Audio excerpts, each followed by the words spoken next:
Sekarang MBG itu 335T.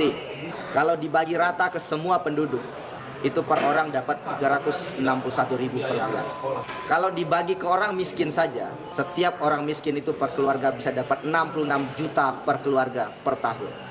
Dan kalau dibagi per bulan, keluarga miskin itu punya hak 5,2 juta dari anggaran 335T itu. Tetapi berapa rupiah yang diterima oleh masyarakat miskin hari ini? Hanya sekitar 200.000 rupiah. Dari hak mereka yang seharusnya mereka terima 5,2 juta per keluarga per bulan. Sekarang selisihnya kemana? Uang ini larinya kemana? Uang ini larinya ke rente, ke vendor besar, logistik besar. Mereka-mereka yang menikmati ini bukan dari masyarakat kecil.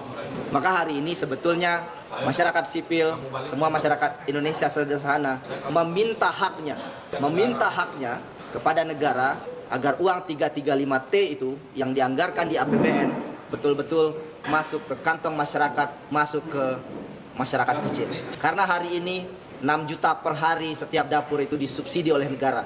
Itu bukan bantuan sosial untuk masyarakat, itu adalah corporate welfare. Itu adalah bantuan kepada perusahaan. Bahkan pada titik yang sama kita hari ini melihat ya, jalan-jalan kampung rusak, pendidikan juga bermasalah, kesehatan, subsidi kesehatan berkurang, hingga bantuan sosial lainnya juga berkurang karena dikorbankan untuk MBG. Jadi pesan kami sebetulnya kepada pemerintah, kepada negara yang hari ini mengelola banyak kebijakan, kembalikan 335T di APBN itu kembali kepada masyarakat. Karena kami melihat hari ini MBG ini hanya program populis berkedok politik yang sebetulnya hanya kemudian dibagi untuk kroni-kroni penguasa. Ini yang kami tidak inginkan dan kami menolak untuk diam. Itu yang dilakukan oleh masyarakat sipil hari ini.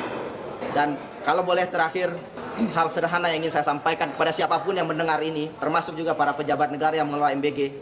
Beberapa bulan yang lalu, anak SD meninggal di NTT bunuh diri. Itu kenapa? Karena orang tuanya tidak bisa memberikan uang 10.000 rupiah untuk membeli pulpen.